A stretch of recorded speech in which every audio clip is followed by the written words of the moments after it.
जय हिंद दोस्तों। मैं विक्रम कुमार फिर से आपके अपने यूट्यूब चैनल मोटिवेशनल मंदिर में आपका स्वागत करता हूं। दोस्तों अभी आप लोग के सामने मैं एक नए क्वेश्चन के साथ फिर से आया हूं दोस्तों, जो कि हर एग्जाम के लिए क्या है, महत्वपूर्ण प्रश्न है दोस्तों। चाहे आप रेलवे की तैयारी कर रहे हो दोस्तों, या एसएससी की तैयारी करो, या बिहार पुलिस की हो, या बिहार दरोगा हो, या यहाँ तक कि बीपीएससी की भी तैयारी कर रहे हो दोस्तों। उससे क्या उसमें क्या होगा ना दोस्तों, इस क्वेश्चन में मैं कुछ पॉइंट लिखवाने वाला हूँ या कुछ पॉइंट बताने वाला हूँ दोस्तों, जो कि सारे एग्जाम में उस पॉइंट से एक क्वेश्चन पक्का ही रहता है दोस्तों। पूछा हुआ भी है, आगे पूछने की संभावना भी है दोस्तों। मैंने पहले से 2-3 टॉपिक भी ऐसे में करवा रखा है, ठीक है। अब आप उसे भी देख देख सकते हो जाकर के दोस्तों। चलिए तो क्वेश्चन के साथ स्टार्ट करता हूँ दोस्तों कि क्वेश्चन क्या कह रहा है दोस्तों। और ये क्वेश्चन दोस्तों बिहार दरोगा में जो है ना, बिहार दरोगा में पूछा हुआ है दोस्तों क्वेश्चन, ठीक है। चलिए बात करते हैं क्वेश्चन को कि क्वेश्चन कह क्या रहा है दोस्तों। क्वेश्चन कह रहा है कि भारतीय संविधान के अंतर्गत निम्नलिखित में से कौन एक भारतीय का मूल अधिकार नहीं है दोस्तों। मतलब कहने का ये है दोस्तों कि नीचे जो 4 ऑप्शन दिया गया है उसमें बताना है कि कौन सा ऐसा है मौलिक अधिकार जो भारतीयों के लिए नहीं है दोस्तों। ऑप्शन हमारा है कानून के समक्ष समानता, धर्म की स्वतंत्रता, भाषण देने की स्वतंत्रता और अपने शिक्षा संस्थान बनाने पर प्रतिबंध दोस्तों। तो दोस्तों इसका जवाब है कि ऑप्शन नंबर डी हमारा इसका आंसर है कि अपने शिक्षण संस्था बनाने पर प्रतिबंध। दोस्तों हमारे भारत में अपना संस्था इंस्टीट्यूट वगैरह बनाने के लिए या खोलने के लिए कोई प्रतिबंध नहीं दिया गया है, ठीक है। मतलब वो हमारा अधिकार है कि मैं कहीं भी इंस्टीट्यूट, कहीं भी अपना शिक्षण संस्था खोल सकता हूँ दोस्तों, बना सकता हूँ। लेकिन ऑप्शन में क्या किया कि प्रतिबंध, उस पर रोक लगा दिया गया है। तो ऐसा कुछ नहीं है। तो इस हिसाब से हमारा आंसर क्या हो जाएगा दोस्तों, ऑप्शन डी हो जाएगा हमारा आंसर कि अपने शिक्षण संस्था बनाने पर प्रतिबंध लगाना दोस्तों, ये हमारे मौलिक अधिकार नहीं है, ठीक है। चलिए तो बात करते हैं कुछ मौलिक अधिकार के बारे में हम लोग, ठीक है दोस्तों। जो कि उससे क्या होता है ना, एग्जाम में कुछ पॉइंट जो होता है पूछे जाते हैं। तो स्टार्ट करते हैं अपना मौलिक अधिकार। क्या क्या हमारे पास मौलिक अधिकार है दोस्तों। है तो बहुत ज्यादा डिटेल पढ़ना, लेकिन हम लोग थोड़ा थोड़ा करके उसको पढ़ेंगे, ठीक है। और वैसा होगा तो एक मौलिक अधिकार का पूरा टॉपिक जो है दोस्तों, मैं अच्छे से ट्रिक के साथ लेकर के आऊंगा, ठीक है दोस्तों। तो चलिए स्टार्ट करते हैं, हमारे मौलिक अधिकार है, ठीक है। बात करते हैं मौलिक अधिकार के बारे में। तो दोस्तों मौलिक अधिकार में सबसे पहला एक बहुत ही फेमस क्वेश्चन है दोस्तों, जो वो हमसे पूछा जाता है कि जो हमारा मौलिक अधिकार है, इस मौलिक अधिकार को किस संविधान के किस संविधान से लिया गया, ठीक है। कहाँ के संविधान से लिया गया दोस्तों, बहुत फेमस क्वेश्चन एग्जाम में पूछता है। तो याद रखना है कि हमारा मौलिक अधिकार है दोस्तों, इसे अमेरिका के संविधान से लिया गया है, ठीक है दोस्तों। अमेरिका के संविधान से इसे लिया गया है। यानी अमेरिका का जो संविधान बना था दोस्तों, उसी में से क्या किया गया है, इस हमारे संविधान को लिया गया है दोस्तों। दोस्तों एक क्वेश्चन और याद रखना है हमें, जब अमेरिका की बात हुई थी दोस्तों, याद रखना है कि सबसे बड़ा लिखित संविधान दोस्तों हमारा भारत का है। सबसे बड़ा लिखित संविधान हमारा क्या है दोस्तों, भारत का सबसे बड़ा, ठीक है। सबसे बड़ा लिखित संविधान, ठीक है, किसका है दोस्तों, सबसे बड़ा लिखित संविधान किसका है, हमारा भारत का है, ठीक है, भारत का है। और दोस्तों एक और क्वेश्चन पूछता है कि सबसे छोटा, ठीक है, सबसे छोटा संविधान किसका है दोस्तों। सबसे छोटा संविधान, लिखित संविधान किसका है दोस्तों, तो सबसे छोटा याद रखना अमेरिका का है, ठीक है दोस्तों।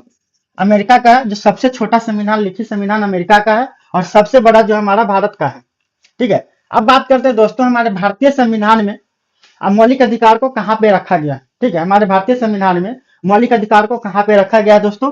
तो दोस्तों मैं बात करूंगा कि हमारा जो मौलिक अधिकार है, इसे भारतीय संविधान के भाग 3, ठीक है दोस्तों, भारतीय संविधान के भाग 3 और अनुच्छेद जो है दोस्तों, और अनुच्छेद है दोस्तों, इसे 12 से 35 में रखा गया है दोस्तों, ठीक है।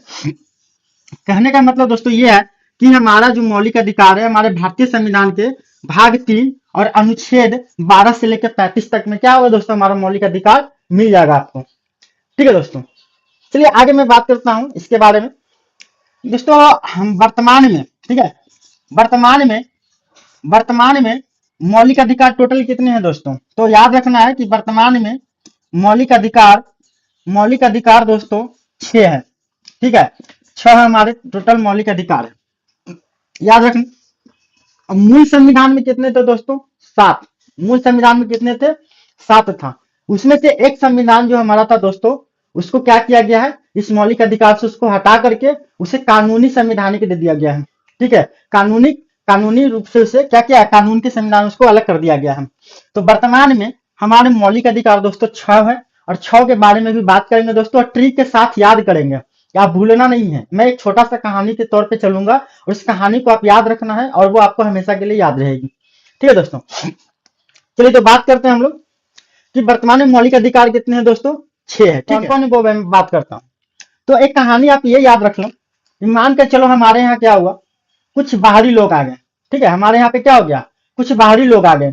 ठीक है, हमने उसका व्यवहार वगैरह देखा उनको, जैसे मान के चलो जो हमारी कहानी, जो हमारा अंग्रेज हमारे यहाँ पे आया था, तो बाहर जैसे बाहर से हमारे यहाँ पे आया, तो हमने क्या किया, उसका व्यवहार वगैरह देखा, तो उनको हमने क्या किया, अपने समानता कर दिया, मतलब समान रूप से उनको मैंने अधिकार दे दिया कि भाई आप हमारे पैरेलल में हो, हम आपको अपने समान आपको अधिकार देते हैं। ठीक है, तो इस तरीका से क्या हो गया कि पहला हमारा क्या हो गया, समानता का अधिकार हो गया दोस्तों। क्या हो गया, समानता का अधिकार। ठीक है, समानता का अधिकार। ठीक है दोस्तों, समानता का अधिकार मतलब जो बाहरी लोग आए थे उनको मैंने क्या किया, अपने समान कुछ अधिकार हमने उसको दे दिया कि चलो भाई आप भी मेरे पैरेलल में हो, मैंने आपको कुछ अधिकार समान अपने बराबर आपको अधिकार दे दिया।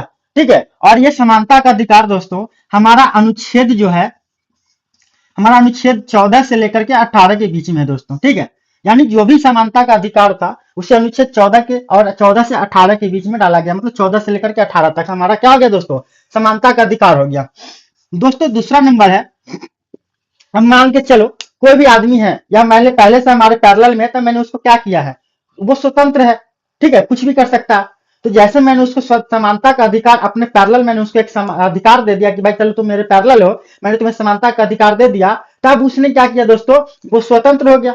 अब समानता का अधिकार दे तो उसे स्वतंत्र तो कर दो, वो कुछ भी कर सकता है कि नहीं है। तो इस तरीका से क्या हो गया कि हमारा दूसरा जो हो गया दोस्तों, स्वतंत्रता का मतलब क्या हो गया, स्वतंत्रता का अधिकार हो गया। ठीक है दोस्तों, क्या हो गया, स्वतंत्रता का अधिकार इसको हमने दे दिया, स्वतंत्रता का अधिकार इसको मिल गया। ठीक है दोस्तों, स्वतंत्रता का अधिकार।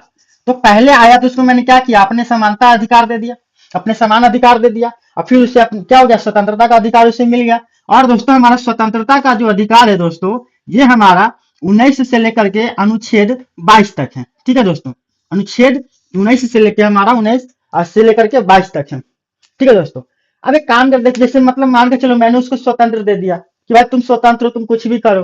ठीक है, तो वो जो बाहर से जो लोग आए थे उन्होंने उसको जैसे स्वतंत्रता उसको मिली, उसने क्या किया दोस्तों, लोगों का क्या करने लगा, शोषण करने लगा। है ना, शोषण करने का मतलब क्या है, उसके साथ मतलब बदसलूकी करना, या उससे क्या होना, उसको साथ अव्यवहार करना वगैरह वगैरह। तो शोषण का मतलब ये होता है। तो हमने देखा कि भाई इसको अपने समान रखा। ठीक है, समान रखा तो स्वतंत्र कर दिया इसको। अब साला इसको जैसे ही स्वतंत्र मैंने किया तो ये क्या कर रहा, या शोषण करना स्टार्ट कर दिया। तब हम लोगों ने मिलकर के क्या किया, भाई एक काम करो, शोषण के विरुद्ध क्या करना है, एक अधिकार चला दो। है ना, शोषण के विरुद्ध चलाना है। उसने शोषण करना स्टार्ट किया तो मैंने शोषण के विरुद्ध क्या कर दिया, एक अधिकार चला दिया कि भाई आप शोषण तुमको नहीं करना है, शोषण करोगे तो तुमको रुकावट लगेगी। ठीक है, तो तीसरा नंबर दोस्तों हमारा क्या हो गया, शोषण के विरुद्ध अधिकार हो गया। ठीक है, शोषण शोषण के विरुद्ध, शोषण के विरुद्ध क्या हो गया दोस्तों, अधिकार, शोषण के विरुद्ध अधिकार। ठीक है दोस्तों, तो शोषण के विरुद्ध अधिकार हो गया। तो वो हमारा अनुच्छेद, वो हमारा अनुच्छेद है दोस्तों 23 और 24। ठीक है दोस्तों, 23 और 24 में हमारा शोषण का अधिकार हो गया।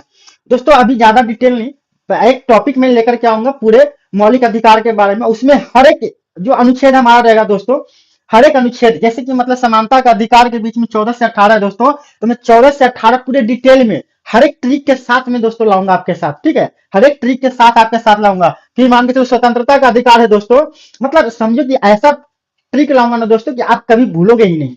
ठीक है, अभी फिलहाल इस टॉपिक को लेकर के चलते हैं, और इसका ट्रिक आप याद रखो, इसको भी कभी नहीं भूलोगे आप। ठीक है, तो शोषण के विरुद्ध अधिकार हो गया हमारा 23 से 24 हो गया दोस्तों।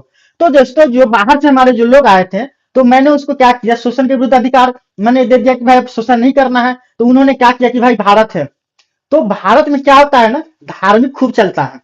भाई उसे तो क्या करना, वो तो यहाँ पे कुछ करने आया, लुटने आया था। तो उसने क्या किया, आप क्या किया कि धार्मिक में घुस गया। है ना, शोषण जैसे ही मैंने उसको रोक दिया, तो कहा कि भाई चलो क्या करते हैं, धार्मिक धार्मिक क्षेत्र में घुसो। ठीक है, तो उन्होंने कहा कि भाई एक काम करो, मैं शोषण नहीं करूंगा, आप मुझे काम करो, धार्मिक में धार्मिक स्वतंत्रता दे दो, मैं पूजा पाठ करूंगा, धर्म के विरुद्ध धर्म में काम करूंगा। ठीक है, तो इस तरीका से दोस्तों हमारा चौथा नंबर जो हो गया वो धार्मिक स्वतंत्रता हो गया दोस्तों। क्या हो गया, धार्मिक स्वतंत्रता का अधिकार। ठीक है, धार्मिक धार्मिक अधिकार बोलो या धार्मिक स्वतंत्रता का अधिकार बोलो, जो बोल सकते हो। धार्मिक धार्मिक अधिकार बोल सकते हो ना, धार्मिक स्वतंत्रता का अधिकार, ठीक है, धार्मिक स्वतंत्रता का अधिकार फिर इसको क्या कर दिया गया, इसको दे दिया कि चलो भाई ठीक है तुम शोषण नहीं करो, लो तुमको मैंने क्या किया, तुम्हें धर्म में काम करने दे दिया कि लो भाई तुम धार्मिक स्वतंत्रता करो, तुम्हें धार्मिक स्वतंत्रता मिल गई दोस्तों। और दोस्तों ये हमारा अनुच्छेद जो है 25 से लेकर के 28 तक है दोस्तों। कौन सा, धार्मिक स्वतंत्रता का अधिकार दोस्तों हमारा अनुच्छेद 25 से लेकर के दोस्तों 28 तक है, ठीक है। अब दोस्तों जैसे ही मैंने उसको क्या किया, धार्मिक स्वतंत्रता घुसा दिया, उसको स्वतंत्रता दे दिया, तो उसने अब क्या किया दोस्तों, बोला कि चलो एक काम करते हैं, अब थोड़ा सा शिक्षा पे ध्यान दे देते हैं, ठीक है, पढ़ाई लिखाई शिक्षा संस्कृति पे थोड़ा ध्यान देते हैं दोस्तों। और वो क्या किया, धार्मिक स्वतंत्रता उसको मिला और फिर उसने क्या किया, शिक्षा की तरफ एंट्री मारना स्टार्ट कर दिया, ठीक है। तो 5वां नंबर हमारा दोस्तों हो जाएगा संस्कृति एवं शिक्षा, संस्कृति एवं शिक्षा का अधिकार, ठीक है दोस्तों, संस्कृति एवं शिक्षा का अधिकार, ठीक है, संस्कृति एवं शिक्षा का अधिकार दोस्तों। और ये हमारा दोस्तों अनुच्छेद हमारा रहेगा दोस्तों ये 29 से लेकर के 30 तक, ठीक है दोस्तों, 29 से 30 हमारा क्या हो जाएगा, संस्कृति एवं शिक्षा का अधिकार हो जाएगा दोस्तों, ठीक है। तो दोस्तों ये हो गया। और 6ठा नंबर हमारा दोस्तों ये है, तो हमने क्या किया दोस्तों, जो ये हमने संविधान जो बनाया था, हमने क्या किया, संविधान जो बनाया कि चलो भाई रूल बनाया, नियम बनाया, तो बाहर से जो लोग आए यार वो बहुत ही हमें परेशान करने लगे कि मतलब ये करने लगे वो करने, तो उन्होंने हमने क्या किया, जो हमने संविधान बनाया उसको क्या कर दिया, उपचार कर दिया कि ले भाई तुमको उपचार कर देते हैं। अब समय समय पर क्या करेंगे, जो जो नियम हम बनाए हैं इसको बदलना स्टार्ट कर देंगे, ठीक है दोस्तों। उपचार का मतलब है तो मतलब ठीक ठाक करना, ठीक है। तो 6ठा नंबर में हमारा क्या हो जाएगा, संवैधानिक उपचार, संवैधानिक उपचार, ठीक है दोस्तों। और संवैधानिक उपचार हमारा दोस्तों अनुच्छेद 32 में है, ठीक है दोस्तों, संवैधानिक उपचार हमारा क्या है, अनुच्छेद 32 में है दोस्तों। इस तरीका से आप इसको याद रख सकते हो, ठीक है। कि हमारे टोटल 6 तरह के, वर्तमान में 6 तरह का क्या अधिकार दिया गया है दोस्तों, ठीक है। एक अधिकार हमारा और था दोस्तों, संपत्ति का अधिकार, ठीक है दोस्तों। एक अधिकार हमारा 7वां नंबर था जिसको हटा दिया गया है, संपत्ति का अधिकार, ठीक है। तो दोस्तों हमारा देखो एक 7वां अधिकार जिसको हटा दिया, संपत्ति का अधिकार है, जिसको 44वें संविधान संशोधन 1978 के द्वारा संपत्ति के अधिकार को दोस्तों क्या किया गया है, इसे यहां से हटा करके और अनुच्छेद 300 के 300 क में क्या किया दिया दोस्तों, उसे जोड़ दिया गया है और इसे विधि का अधिकार दे दिया गया, कानूनी अधिकार दे दिया गया है उसको दोस्तों, ठीक है। तो हम लोग क्या बोल सकते हैं, संपत्ति के अधिकार को, ठीक है, संपत्ति के अधिकार को, संपत्ति के अधिकार को संपत्ति के अधिकार को 44वें संविधान संशोधन 44वें संविधान संशोधन 1978 के द्वारा 1978 के द्वारा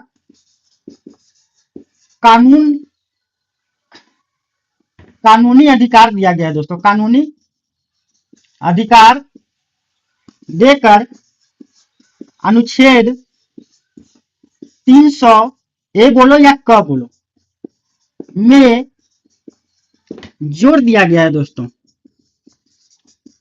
ठीक है दोस्तों, याद रखना है। ये भी एग्जाम में पूछा हुआ है क्वेश्चन है, ये भी पॉइंट जो एग्जाम में पूछा गया है। संपत्ति के अधिकार को किस संविधान संशोधन द्वारा उसे विधि का अधिकार दिया गया दोस्तों, तो 44वें संविधान संशोधन 1978 द्वारा, या किस अनुच्छेद में उसको जोड़ा गया दोस्तों, तो अनुच्छेद 300 के में जोड़ा गया, या ये कह सकते हैं कि 44वें संविधान संशोधन 1978 के द्वारा संपत्ति के अधिकार को कौन सा अधिकार दिया गया है दोस्तों, तो कानूनी अधिकार दिया गया है दोस्तों। ये सारे क्वेश्चन तरीका से घुमा करके पूछा जाता है दोस्तों, ठीक है। यहाँ तो कोई परेशानी कोई दिक्कत किसी को नहीं हो रही होगी। चलो दोस्तों आगे मैं बात करता हूँ थोड़ा सा, यहाँ तक कोई दिक्कत नहीं है। अब देखते हैं ऑप्शन नंबर ए को, ऑप्शन नंबर ए की बात करते हैं दोस्तों, थोड़ा सा देख लेते हैं। जो ऑप्शन नंबर ए क्या कर रहा है, कानून के समक्ष समानता का अधिकार, दोस्तों ये हमारा समानता की बात कर रहा है, ठीक है, समानता। तो बताओ समानता का अधिकार हमने कहाँ देखा है, समानता का अधिकार दोस्तों हमारा अनुच्छेद 14 से 18 के बीच में है। इसी में से क्या 14 से 18 का जो अनुच्छेद है उसी में से किसी एक अनुच्छेद में क्या है, हमारा कानून के समक्ष समानता है। तो कानून के समक्ष समानता कहने का दोस्तों ये है कि इसमें क्या है कि कहा गया है, इसका ये हमारा अनुच्छेद 14 में आएगा दोस्तों, इसमें आएगा अनुच्छेद 14, ठीक है। अनुच्छेद 14 में क्या है, कानून के समक्ष समानता, मतलब कहा गया है कि राज्य हो चाहे जो केंद्र हो चाहे जो भी हो, दोस्तों हर आदमी के लिए, हर नागरिक के लिए एक कानून बनाएगी, सबके लिए बराबर कानून बनेगी दोस्तों। इसका मतलब यही होता है। दोस्तों हमारा ये ऑप्शन नंबर बी क्या कर रहा है, धार्मिक स्वतंत्रता। ठीक है, धार्मिक स्वतंत्रता की बात कर रहा है दोस्तों, धर्म की स्वतंत्रता दोस्तों। तो हमने यहाँ पे देखा है, देखो धार्मिक स्वतंत्रता का अधिकार की बात किया दोस्तों, जो कि हमारा 25 से लेकर के 28 के बीच में दोस्तों। और इसका जो है धार्मिक स्वतंत्रता है दोस्तों, जो अनुच्छेद 25 में, ठीक है, याद रखना, अनुच्छेद 25 में धार्मिक स्वतंत्रता की बात की गई है। धार्मिक स्वतंत्रता का मतलब यह है कि दोस्तों कोई भी नागरिक जो है वो किसी तरह का धर्म का पालन कर सकता है, धर्म को अपना सकता है, उसके लिए किसी को रोक नहीं है। मतलब मान के चलो आप किसी धर्म में हो, आप किसी कोई भी धर्म में जा सकते हो, कोई रुकावट आपको नहीं है। दोस्तों हमारा अगला है भाषण देने की स्वतंत्रता। ठीक है दोस्तों, तो भाषण देने की स्वतंत्रता यानी स्वतंत्रता की बात की है दोस्तों, तो हमारा अनुच्छेद 19 से 22 तक है, जिसमें हमारा भाषण देने की स्वतंत्रता दोस्तों अनुच्छेद अनुच्छेद 19 में दिया गया है। ठीक है, अनुच्छेद 19 में क्या है, हमारा भाषण देने की स्वतंत्रता है दोस्तों। जब मैं पूरे टॉपिक लेकर के आऊंगा मौलिक अधिकार का, मूल अधिकार का दोस्तों, तो बारी बारी से एक एक पॉइंट को ना मतलब ट्रिक के साथ बताऊंगा दोस्तों। जैसे अपना अनुच्छेद 19 है, अनुच्छेद 19 में भी और बहुत तरह की क्या है, स्वतंत्रता दी गई है। ठीक है, जैसे बोलने की स्वतंत्रता है, भाषण देने की स्वतंत्रता है दोस्तों, इकट्ठा होकर के मतलब मान के चलो हमें आंदोलन करने की स्वतंत्रता है दोस्तों। भारत में मतलब पूरे भारत में कहीं भी घूमने की स्वतंत्रता, कहीं बसने की स्वतंत्रता, मतलब दोस्तों एक ट्रिक है, उस ट्रिक से मैं उसको भी याद करवा दूंगा। ठीक है, अगला है दोस्तों हमारा ये वाला ऑप्शन डी, आपने शिक्षण संस्थान बनाने का प्रतिबंध लगाना। दोस्तों ये तो हमारा आंसर गलत है, हमारा प्रतिबंध नहीं है, हम बना सकते हैं। और इसको बनाने का अधिकार हमें कहां पे दिया गया है दोस्तों, अनुच्छेद 30। ठीक है, अनुच्छेद 30 जो है हमारा 30 जो है दोस्तों हमारा, उसमें क्या है, अपने शिक्षण संस्था बनाने का अधिकार हमको दिया गया है दोस्तों, वो हमारा मौलिक अधिकार है। ठीक है दोस्तों, तो ये हमारा कुछ पॉइंट था जो कि एग्जाम की व्यू से है। सारे के सारे पॉइंट जो है दोस्तों एग्जाम में किसी न किसी एग्जाम में पूछा हुआ है दोस्तों, और किसी न किसी एग्जाम में पूछे जाने की संभावना भी है दोस्तों। ठीक है, क्योंकि ये बहुत बहुत मोस्ट इंपॉर्टेंट पॉइंट है दोस्तों। दोस्तों ऐसे वीडियो, मजेदार वीडियो के लिए दोस्तों आप मेरे साथ बने रहे, और वीडियो पसंद आया दोस्तों तो वीडियो को लाइक करें, शेयर करें, सब्सक्राइब करना मत भूलिए दोस्तों। धन्यवाद दोस्तों।